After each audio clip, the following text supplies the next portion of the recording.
This is the Alienware X16 R2, and it's quite possibly the coolest and thinnest gaming laptop that doesn't really compromise on its performance. Or does it? Well, in this video, we're going to talk about its pros and cons, what I like about the laptop, and what I think Dell and Alienware can do to improve for its next hardware refresh, and figure out if this should be your next pickup. Or maybe I'll recommend a different laptop. So without rambling on, let's talk specs real quick.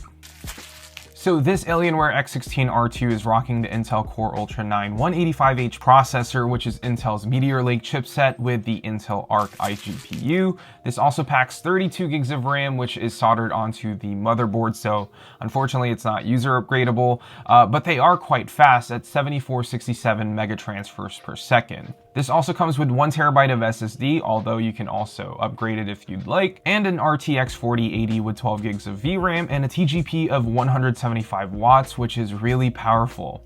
Now this does come with a hefty power brick in the box, and this is a 360 watt charger, which is necessary to get the full power of this laptop. Now, throughout my testing, I did have this laptop plugged in almost always in performance mode. Now, without this actually being plugged in performance mode, it did take a hit, but it wasn't really all that bad, and we'll talk more about my experience with that later in the video. Now, the display on here is a 16-inch IPS display with a resolution of 2560 by 1600. It does have an anti-glare coating on it, so it's matte, and like I said about the Legion Pro 7i, I'm not really a fan of matte displays just because I prefer to have richer colors and deeper blacks from a glossy display, but this does cover 100% of the DCI-P3 color gamut and features a 240Hz refresh rate with a 3 millisecond response time, so this thing is quite accurate when it comes to colors and quite good for gaming. But we'll talk more about this display and what I really think about it in just a few minutes. Okay, so now that we've gotten the basics out of the way, let's talk about what I love about the laptop.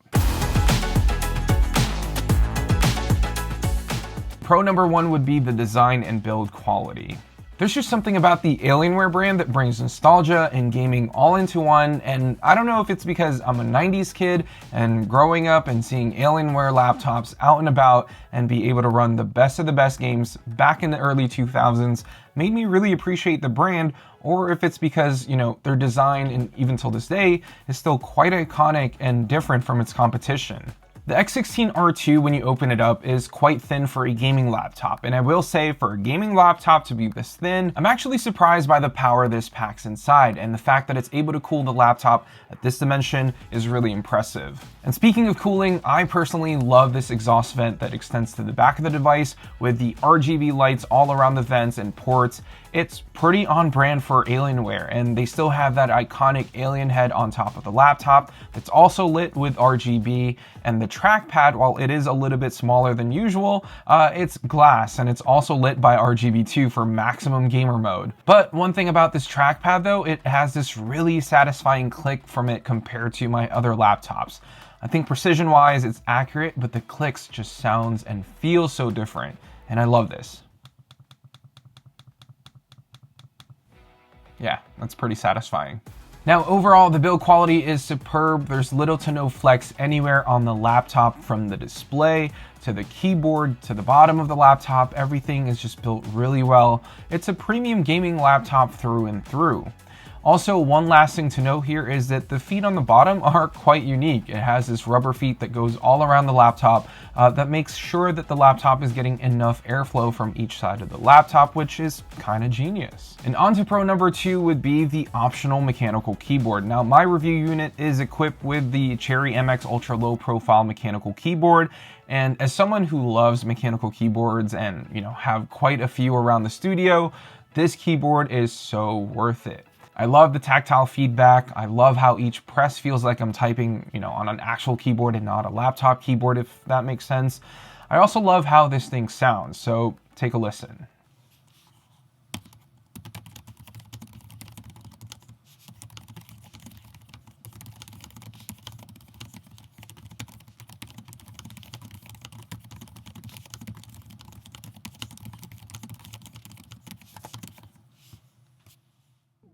Now, the downside to getting the Cherry MX keyboard though is that if you're planning on picking up, let's say, a base spec of this laptop, but you want the mechanical keyboard aspect of it, you're going to be automatically opted into a higher spec model. So, instead of having an Ultra 7 processor, you're going to be upgraded to the Ultra 9.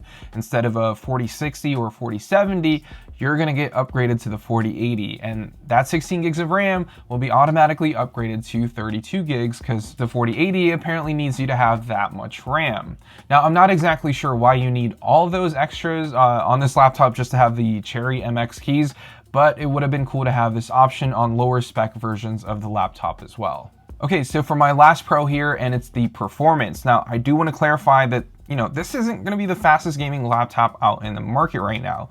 This is definitely one of the better ones that I've tested that's running a Meteor Lake chip, and that could possibly be because of, the RTX 4080 in here too, but from my 1 month experience with this laptop, I can already tell that this performed way better and way smoother than the Asus Zephyrus G16, which is literally using the same chipset and an RTX 4090, albeit a capped 4090. Now, this boost in performance could be due to the fact that the thermals are better on this laptop, or maybe because the GPU is at a much higher wattage at 175 watts TGP.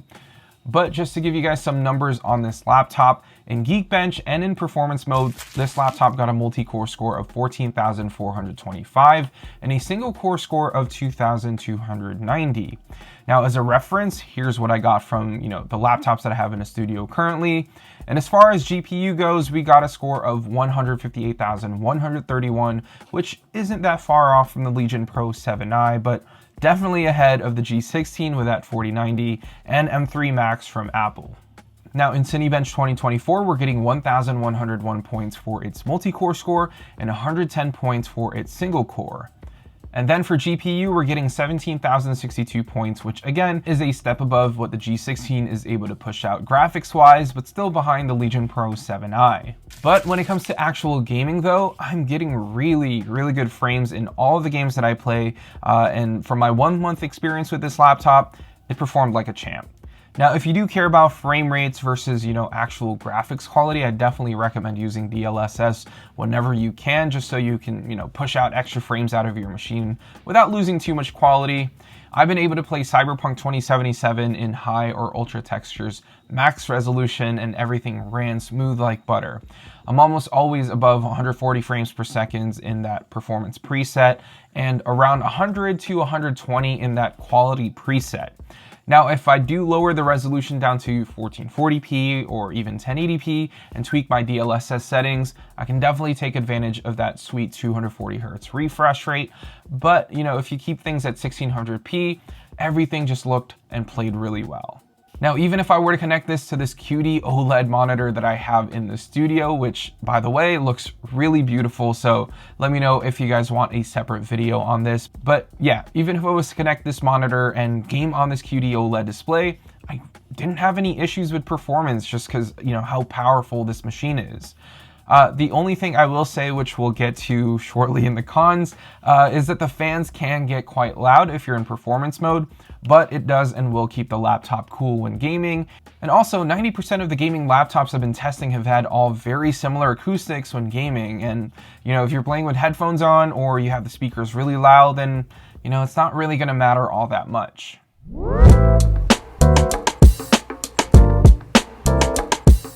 And now let's talk about what I don't find all that great or would like to see next time around. And so for con number 1, it would have to be the display. All right, so I know that I said earlier the display is pretty good, with a 240 Hz refresh rate and 3 millisecond response time. And while I do love that, the problem here is that the actual brightness of the panel is kind of subpar. And I'm not sure if it's, just my particular review unit, but it's definitely a lot dimmer than my other laptops in the studio. I think for gaming, for me specifically, I would want at least 500 nits of brightness when I'm gaming. This one's looking like it's around 300 to 350 nits, give or take, and I'm not sure how Alienware overlooked this, but like I said earlier, there are laptops out there with way better and brighter screens at a much lower price tag. And another thing that I would have loved for this X16 R2 to have is an option for an OLED display. We're almost halfway through 2024, and I think more gaming laptops should have an option for an OLED display, and Alienware, in my opinion, makes the best freaking OLED monitor in the game right now. Their 32-inch QD OLED is so good and can get as bright as 1,000 nits, which is insane. Again, if you want me to review that, let me know in the comments down below. Now, I'm not saying go QD OLED with 1,000 nits on a laptop, and I mean, I wouldn't be upset if we, did get that, but at least give us an OLED display that can do, 450 nits minimum at 120 hertz or 240 hertz. And I think at this price point, we should have that as a standard because this laptop ain't cheap. Now, Dell actually sells another 16-inch laptop on their website, the XPS 16, which does have an option for a 4K OLED panel, but it's limited to 400 nits. And I believe that also tops out at 90 hertz. So for a gaming laptop, Dell should try to aim for 2.5K at 240 hertz with 450 to 500 nits sustained brightness. And I think with that, it'll be a real winner. And then for my second con, it's unfortunately the battery. Now, from my testing, if you're gaming, not only will you lose quite a bit of performance here, which is to be expected like with any other gaming laptop in the market, but the real downer here is that you're only really going to get an hour, maybe less, if you're playing some heavy intensive games here. We do have a 90 watt-hour battery, which is right on par with the Zephyrus G16 and a little bit smaller than the Legion Pro 7i, but the processor on here is the Core Ultra 9, which should be less power hungry in a way. And putting battery capacity off to the side real quick, if you're playing games at full brightness, you've got, every single RGB option turned on, this will die in about 50 minutes to an hour. To Alienware's credit though, this is capable of charging up to 100 watts using one of the USB ports, which can give the laptop enough juice at a limited power level. And while performance isn't at full throttle compared to, using the hefty 360 watt brick it comes with, it will still run better than just running it on battery power, which is a plus if you don't like carrying that brick of a charger with you when you're on the go. And now let's say you're not gaming all the time and you're just, doing everyday normal things like watching YouTube videos, Netflix, or maybe doing some email and web browsing. The most that I've gotten out of this laptop, in all honesty, is about 5 hours in silent mode, which is decent for a laptop with this much power. It's definitely not the best that you can get on a gaming laptop, but it can get you through most of your workday, especially if you've got a, handy battery pack with you at all times. And last but not least, for my last con or feedback to the Alienware team is for them to work on their port selection and placement for future X16 laptops. As much as I love the extended vent in the back with all the ports, I'd love to see some ports on the sides here as well. The Legion Pro 7i I reviewed recently has a similar looking design with a somewhat extended vent and ports on the back, but there's still a couple of ports on the sides, which I do find to be super useful. Because having more ports wouldn't be such a bad idea, right? I think having all the ports in the back makes for a much cleaner setup, which I do appreciate, and I think it's dope. But as a laptop, it can be a bit frustrating having to, fiddle around the back of your laptop and figuring out where the ports are. That's why when I have this docked to my 32-inch monitor, I have it on a stand. It's standing upright so that I have access to the ports and I can see it much better. Also, I think getting rid of that mini display port and micro SD slot and replacing it with, 2 more USB ports wouldn't be such a bad idea either. What do you guys think? And so to wrap it all up for you guys, I think as an entire package, Alienware made a really, really awesome gaming laptop that not only performs really well, one that looks really good too. There are some drawbacks here for sure, like, the port placement and the screen being a little too dim, clocking at around, 300 nits sustained, which is not bright enough for a gaming laptop in my opinion. Now for a hefty price of $3,200, I'm not sure if it's worth the buy just yet. That's a lot of money to be spending on a laptop, and there are definitely other laptops out there that can get you better performance and a way better screen for a similar price tag, if not lower. Now, luckily, Dell's website, from what I can tell, does offer sales to, select X16 R2 configurations. So at the time of doing this review, my review unit minus the Cherry MX keyboard brings down the price to $2,600, which is a really good price for this laptop. Over $3,000, I'd probably look elsewhere. If and when OLED arrives on the X16 R3 or whenever the next refresh is, that'll be a total game changer in my opinion, and that'll make it an instant buy for sure.